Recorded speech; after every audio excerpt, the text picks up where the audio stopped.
Bien-aimés de Dieu, soyez salués dans le nom de notre Seigneur Jésus-Christ. Notre texte de méditation de ce jour est tiré du chapitre 7 du prophète Ésaïe, les 14 premiers versets. Nous aurons à méditer sur 3 points. Le premier point, la peur est souvent une menace pour notre foi. La peur met à nu le cœur humain. Dans ce texte, le roi Akaz se fit-il à Dieu ou aux solutions purement humaines? Ce passage nous invite à examiner nos propres craintes et à reconnaître que la foi commence là où nous cessons de nous appuyer uniquement sur nos calculs. Le deuxième point de méditation, Dieu appelle à une foi ferme et courageuse. Par le prophète Isaïe, Dieu exhorte: si vous ne croyez pas, vous ne subsisterez pas. La foi n'est pas une fuite de la réalité, mais un acte de confiance active. Dieu demande un cœur enraciné en lui, capable de tenir debout même lorsque les circonstances sont menaçantes. Troisième point, Emmanuel, le signe de la présence fidèle de Dieu. Malgré l'hésitation d'Akaz, Dieu donne un signe. Emmanuel, Dieu avec nous. Ce signe annonce un Dieu proche qui entre dans notre histoire et partage nos combats. En Jésus, cette promesse s'accomplit pleinement. Dieu ne nous abandonne pas, il marche avec nous. Essayons de résumer ce texte. Nous l'intitulons l'appel à la foi et les signes d'Emmanuel.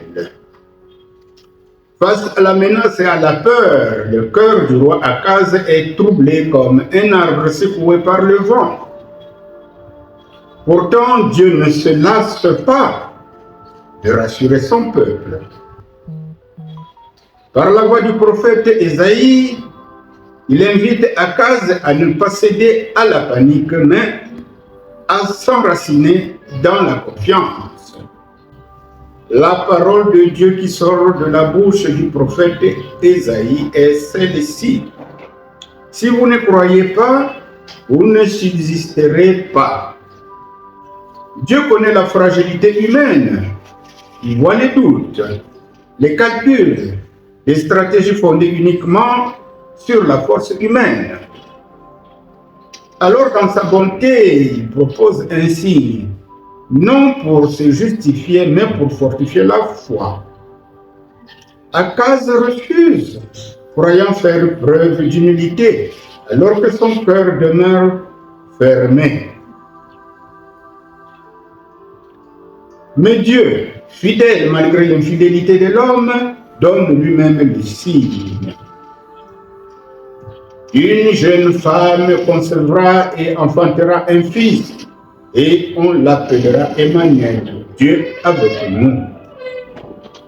Ce signe traverse les siècles. Il annonce que Dieu ne reste pas distant face à nos peurs. Il vient habiter notre histoire, marcher avec nous dans l'épreuve et nous sauver de l'intérieur. Emmanuel est la réponse divine à l'angoisse humaine. La présence qui transforme la peur en espérance. Ainsi, ce passage nous rappelle que la vraie sécurité ne se trouve pas dans les alliances humaines, mais dans une foi vivante en Dieu qui demeure avec son peuple, aujourd'hui comme hier.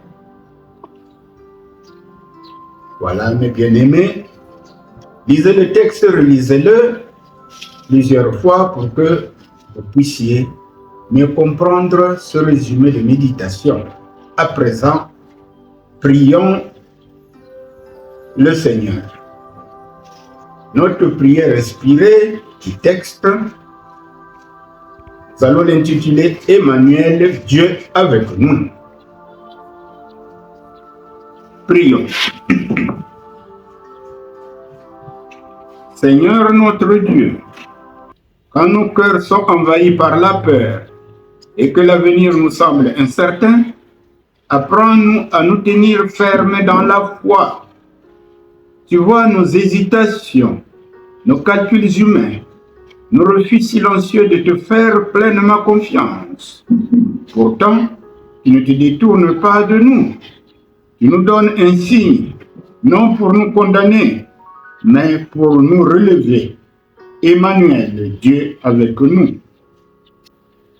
Seigneur Jésus, viens habiter nos nuits d'angoisse, nos décisions difficiles, nos combats intérieurs. Rappelle-nous que ta présence suffit, même lorsque tout vacille autour de nous. Donne-nous un cœur qui croit, là où la peur voudrait régner. Un cœur qui espère, là où l'épreuve semble trop lourde. Que ta paix affermisse nos pas. Que ta parole soit notre appui. Et que notre vie témoigne que tu es vraiment le Dieu qui marche avec son peuple. Disons Amen. Ce merveilleux texte est à lire, à relire et à méditer. Vous pouvez approfondir la méditation. Bien-aimé de Dieu, likez, partagez et surtout abonnez-vous pour nous encourager à travailler davantage. Que Dieu vous bénisse.